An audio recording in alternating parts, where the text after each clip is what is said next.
और इसके बाद खबरें विस्तार से सीधे आपको लिए चलते हैं मैनपुरी, जहां पर उत्तर प्रदेश के सीएम योगी आदित्यनाथ पहुंचे हैं, रोड शो कर रहे हैं और भारी भीड़ रोड शो में नजर आ रही है। तस्वीरें आप देख पा रहे हैं सीधे मैनपुरी से।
तस्वीरें आप देख पा रहे हैं मैनपुरी में सीएम योगी आदित्यनाथ के रोड शो की तस्वीरें हैं और भारी संख्या में जिस तरह से सड़कों पर लोग और भीड़ उमड़ी हुई नजर आ रही है। भारतीय जनता पार्टी के कार्यकर्ता भारतीय जनता पार्टी के झंडे के साथ मैनपुरी समाजवादी पार्टी के गढ़ में भगवा लहराते हुए इस समय दिखाई दे रहे हैं। रोड पर खड़े हुए लोगों का अभिवादन स्वीकार कर रहे हैं सीएम योगी आदित्यनाथ। मुस्लिम समुदाय के लोगों ने भी सीएम का जोरदार तरीके से स्वागत किया। जगह जगह पर सीएम योगी का स्वागत किया जा रहा। तस्वीरें आप देख पा रहे हैं मुख्यमंत्री योगी आदित्यनाथ लोगों का अभिवादन स्वीकार करते हुए विक्ट्री साइन दिखाते हुए मैनपुरी समाजवादी पार्टी के गढ़ में सीएम योगी आदित्यनाथ का भगवा रोड शो। मैनपुरी की सड़कों पर योगी योगी के नारे लगाए जा रहे। तो उत्तर प्रदेश में कई हॉट सीटों में एक मैनपुरी की सीट, जहां से समाजवादी पार्टी की डिंपल यादव मैदान में हैं।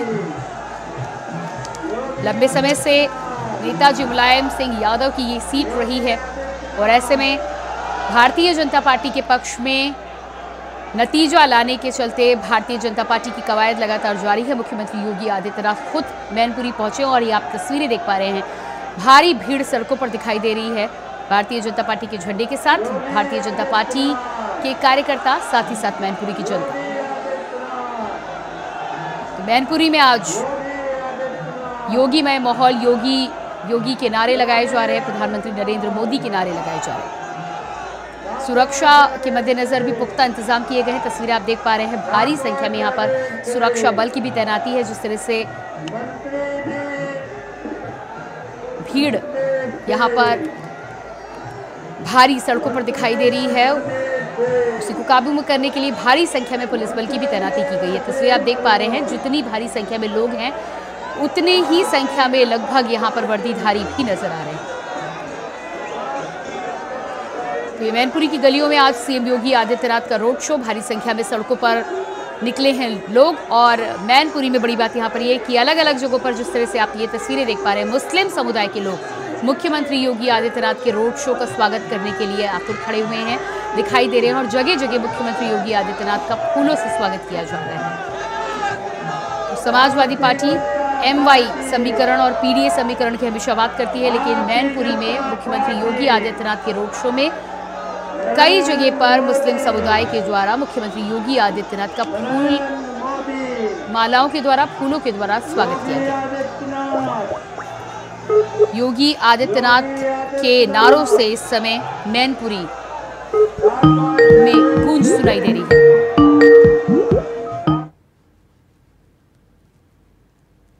तो ये तस्वीरें आप देख पा रहे हैं मैनपुरी की सड़कों की, ये तस्वीरें जहां पर मुख्यमंत्री योगी आदित्यनाथ का रोड शो इस समय चल रहा है।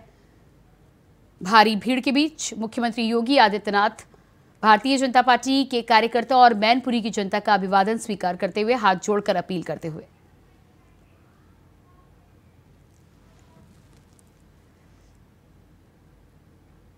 जगह जगह पर सीएम योगी आदित्यनाथ का स्वागत किया जा रहा। अलग अलग जगहों पर मुस्लिम समुदाय के द्वारा भी मुख्यमंत्री योगी आदित्यनाथ का स्वागत किया गया।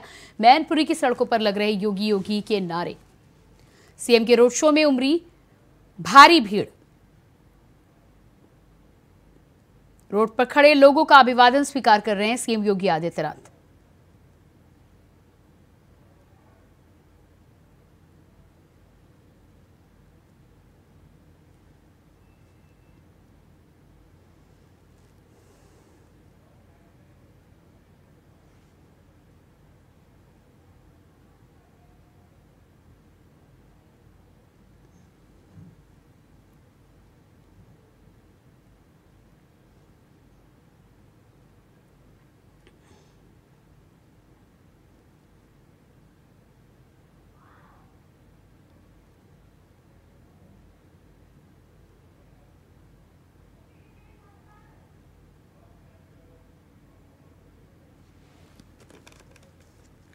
और इसके बाद बात करेंगे अगली खबर को लेकर। रांची से बड़ी खबर सामने आ रही है। सीएम पुष्कर सिंह धामी पहुंचे रांची एयरपोर्ट।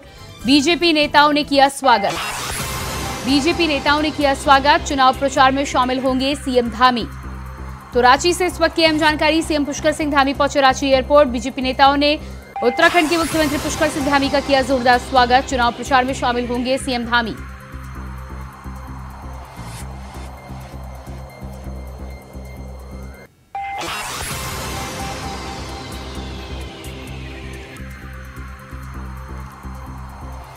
तो तस्वीरें आप देख पा रहे हैं। मुख्यमंत्री पुष्कर सिंह धामी की रांची एयरपोर्ट पर ये तस्वीरें हैं। भारतीय जनता पार्टी के नेताओं ने टीका लगाकर फूलमाला पहनाकर मुख्यमंत्री पुष्कर सिंह धामी का स्वागत किया।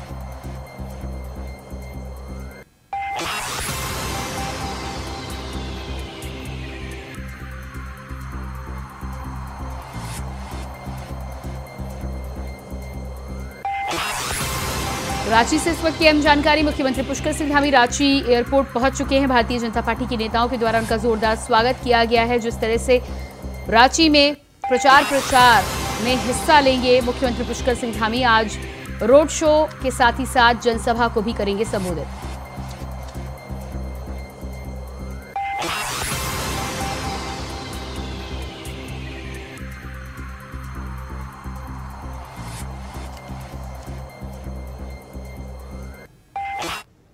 और इसके बाद कैसरगंज से बड़ी खबर सामने आ रही है। ब्रजभूषण शरण सिंह के बेटे को मिला टिकट। कैसरगंज से करण भूषण सिंह को बीजेपी ने बनाया अपना प्रत्याशी। आधिकारिक ऐलान का इंतजार। तो कैसरगंज को लेकर सस्पेंस खत्म होने की कगार पर है। ब्रजभूषण शरण सिंह के बेटे को मिला है टिकट। ब्रजभूषण शरण सिंह के छोटे बेटे करण भूषण को बीजेपी ने बनाया प्रत्याशी। आधिकारिक ऐलान का इंतजार।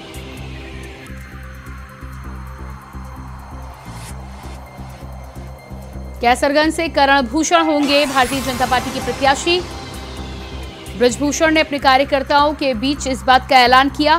भारतीय जनता पार्टी की तरफ से आधिकारिक ऐलान का हालांकि अभी इंतजार है, लेकिन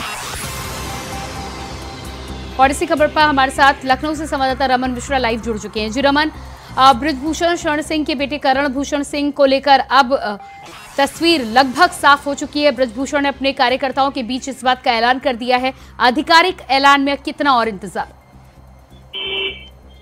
बिल्कुल प्रियंका, यहाँ पर कैसरगंज लोकसभा सीट पर भाजपा प्रत्याशी को लेकर काफी दिनों से चर्चा तेज है और नामांकन के लिए एक दिन बचा है। ऐसे में आज सुबह जो वहाँ के सांसद हैं ब्रजभूषण सिंह, उन्होंने जनता के बीच में ऐलान किया कि भाजपा की तरफ से उनके बेटे करण भूषण को चुनाव लड़ाने की तैयारी हो चुकी है और जल्द ही इसका भाजपा औपचारिक ऐलान कर सकती है। और करण भूषण उसके बाद में वहां पर जो लोग मौजूद थे, समर्थक थे, उन्होंने नारेबाजी शुरू करी और उसके लगभग 1 घंटे बाद ही वो तस्वीर वायरल हुई जिसमें करण भूषण के नाम से नामांकन पत्र खरीदा गया है।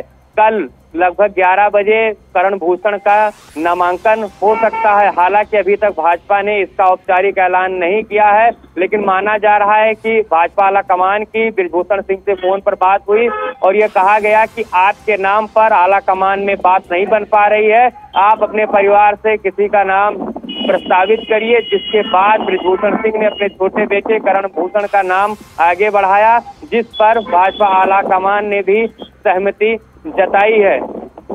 जी बिल्कुल, तो सहमति जुटाने की यहाँ पर जिस तरह से बात आ रही है, बृजभूषण शरण सिंह अपने कार्यकर्ताओं के बीच इस बात का ऐलान भी कर चुके हैं। आधिकारिक ऐलान को लेकर इंतजार है, लेकिन क्या माना जा रहा है कि क्योंकि कल 3 मई आखिरी तारीख है नामांकन करने की, तो क्या आज शाम तक इस मामले को लेकर जानकारी सामने आ सकती है?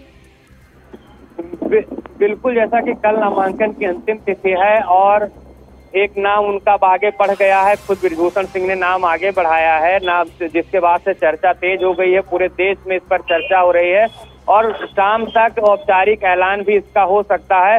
हालांकि अब लोग इसको अपने अपने नजरिए से देख रहे हैं। कुछ लोग इसे बृजभूषण सिंह की जीत के रूप में देख रहे हैं, तो कुछ लोग इसे बृजभूषण सिंह के हार के रूप में देख रहे हैं, क्योंकि बृजभूषण सिंह का टिकट कट गया है और अब उनके बेटे को टिकट मिलने की खबर आ रही है। जी बिल्कुल, तो बेटे को टिकट मिलने की खबर आ रही है। यहाँ पर बृजभूषण का टिकट जरूर कटा है, लेकिन परिवार के ही सदस्य को टिकट दिया गया है। बृजभूषण इससे पहले भी कई बार इस बात को लेकर दावा कर चुके हैं कि किसी को भी टिकट मिलेगा 5 लाख से अधिक वोटों से जीतेंगे।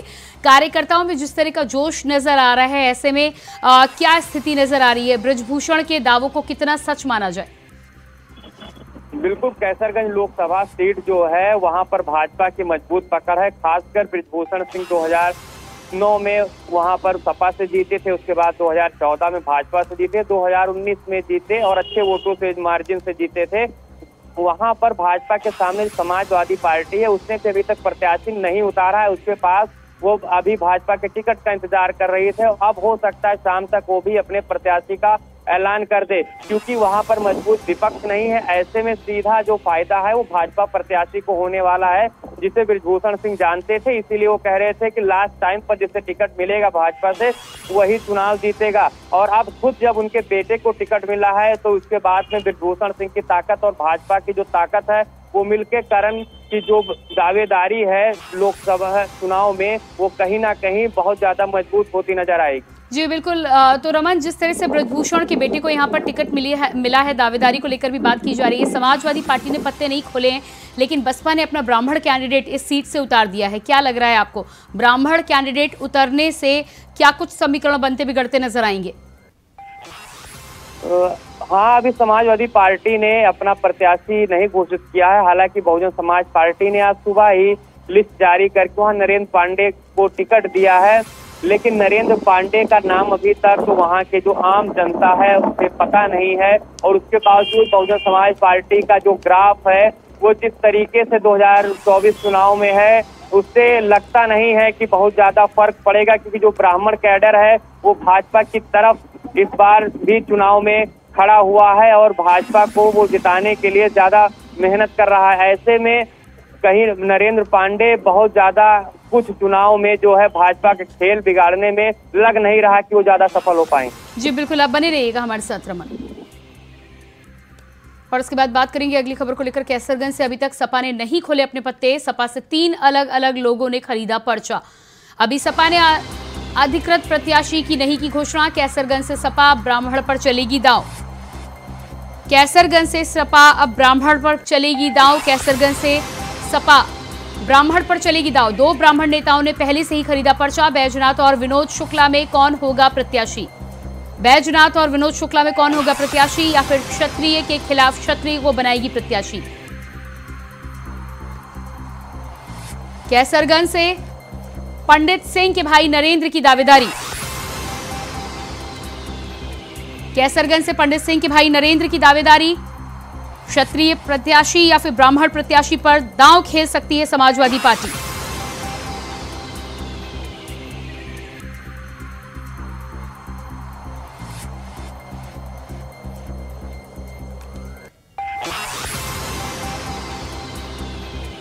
कैसरगंज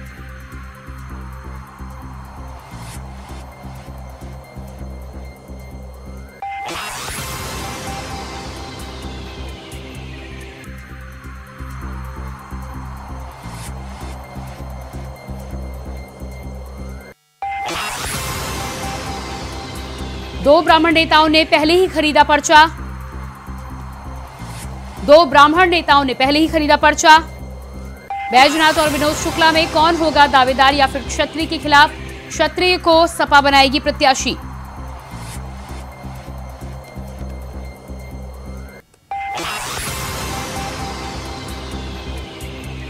कैसरगंज से अभी तक सपा ने नहीं खोले अपने पत्ते।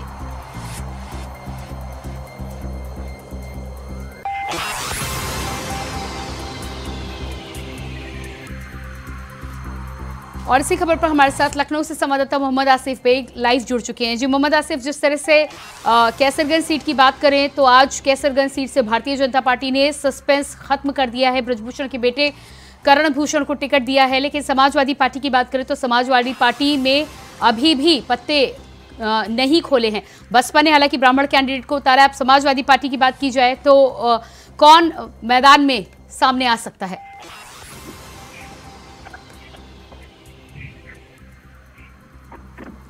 जी मोहम्मद आसिफ, क्या मेरी आवाज आप तक पहुंच पा रही है? जी जी जी जी, समाजवादी पार्टी की बात करें तो कैसरगंज को लेकर अभी भी पत्ते नहीं खोले हैं। क्या लगता है आपको कि बसपा और बीजेपी का कैंडिडेट उतरने के बाद क्या कुछ समीकरण समाजवादी पार्टी बिठा सकती है इस सीट पर? जी बिल्कुल, बता दूं कि जिस तरह से कैसरगंज सीट सीट बनी हुई है और यहाँ पर अभी तक ब्रजभूषण सिंह का टिकट बीजेपी ने पक्का नहीं किया था, लेकिन आज तस्वीर साफ हो गई है। उनके बेटे करण भूषण सिंह चुनाव यहाँ से लड़ेंगे और अब यह माना जा रहा है कि समाजवादी पार्टी भी यहाँ से प्रत्याशी घोषित कर देगी, क्योंकि कहीं ना कहीं सपा को यह लग रहा था कि अगर बीजेपी ब्रजभूषण सिंह का टिकट कट करती है तो ब्रजभूषण सिंह समाजवादी पार्टी से चुनाव लड़ सकते हैं। ऐसा कई बार कयास भी लगाया गया था, लेकिन अब समाजवादी पार्टी सूत्रों का यह दावा है कि आज सपा प्रमुख अखिलेश यादव बदायूं और आंवला दौरे पर है। यहाँ से लौटने के बाद अब पूरी तरह से पत्ते खोल देंगे। हालांकि जिस तरह से समाजवादी पार्टी से ब्रजभूषण सिंह की नजदीकियां रही है और सूत्रों का यह भी कहना है कि कहीं ऐसा न हो कि कोई dummy candidate Samajwadi party Kaiserganj seat से न उतार दे। फिलहाल अब यह कयास लगाया जा रहा है कि जिस तरह से बसपा और बीजेपी ने प्रत्याशी घोषित कर दिया है, अब समाजवादी पार्टी जल्द ही यहाँ पर प्रत्याशी घोषित करेगी। हालांकि यहाँ पर 2 लोगों ने नामांकन पत्र भी खरीद लिया है। जी बिल्कुल, तो जिस तरह से 2 लोगों ने नामांकन पत्र खरीद दिया है, बीजेपी की तरफ से करण भूषण सिंह, तो बसपा की तरफ से जिस तरह से ब्राह्मण को प्रत्याशी बनाया गया है, ऐसे में समाजवादी पार्टी को लेकर क्या कुछ कयास लगाए जा रहे हैं या क्या खबरें आप तक पहुंच रही हैं? क्या ब्राह्मण कैंडिडेट हो सकता है या फिर क्षत्रिय के सामने क्षत्रिय? जी बिल्कुल, अब देखने वाली बात होगी, क्योंकि यहाँ का मुकाबला भी काफी दिलचस्प होगा। बीजेपी से सांसद ब्रजभूषण सिंह के बेटे चुनाव मैदान में है। अब यहाँ पर ऐसे प्रत्याशी उतारने हैं जो बीजेपी प्रत्याशी को टक्कर दे। हालांकि सूत्रों का यह दावा है कि यहाँ पर कोई ब्राह्मण चेहरा ही उतर कर चुनाव मैदान में चुनावी ताल ठोकेगा। फिलहाल कई ऐसे नाम हैं जो लगातार सपा प्रमुख अखिलेश यादव के संपर्क में है। अब देखना होगा कि यहाँ भी जो कैसरगंज सीट पर जो कंफ्यूजन चल रहा है, इसे कब दूर करेंगे, क्योंकि कई जगह टिकटों को लेकर काफी मारामारी चल रही है और कई सीटों पर बगावत भी समाजवादी पार्टी में चल रही है।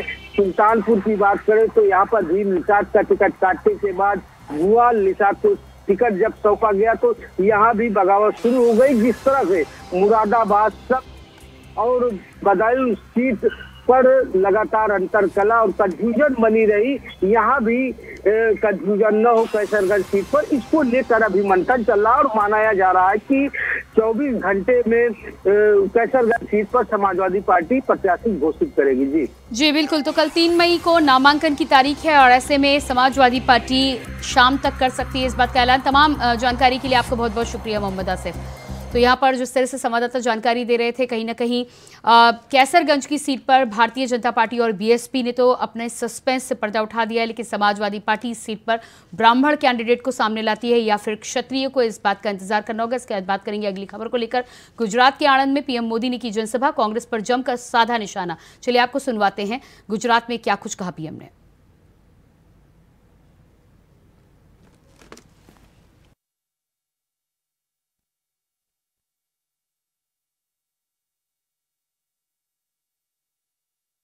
ગુજરાતમાં ચૂંટણીઓ લડાવી પણ ખરી અને ચૂંટણીઓ લડી પણ ખરી.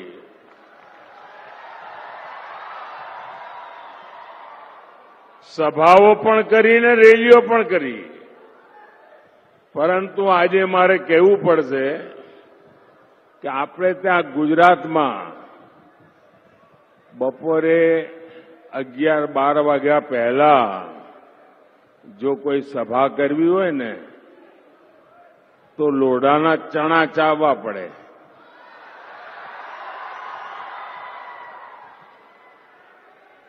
બધા એમ કે હાજે જરા ઠંડક થાય ત્યારે રાખજો ને. મારા માટે આજે અચરજ છે. આણંદનું આ વિરાટ કેસરિયા સાગર, મને લાગે છે આણંદે આજે બધા જ રેકોર્ડ તોડ્યા છે. અને આ ચૂંટણીમાં પણ આણંદ અને ખેડા બધા રેકોર્ડ તોડશે. 2014માં આપે સૌએ મને દેશની સેવા કરવા માટે મોકલ્યો અને તમે જે મને तो ये आपने सुना गुजरात में प्रधानमंत्री नरेंद्र मोदी ने आज जनसभा को संबोधित किया। और इसी के साथ फिलहाल इस बुलेटिन में इतनी खबरों के लिए बने रहिए इंडिया वॉइस के साथ। नमस्कार।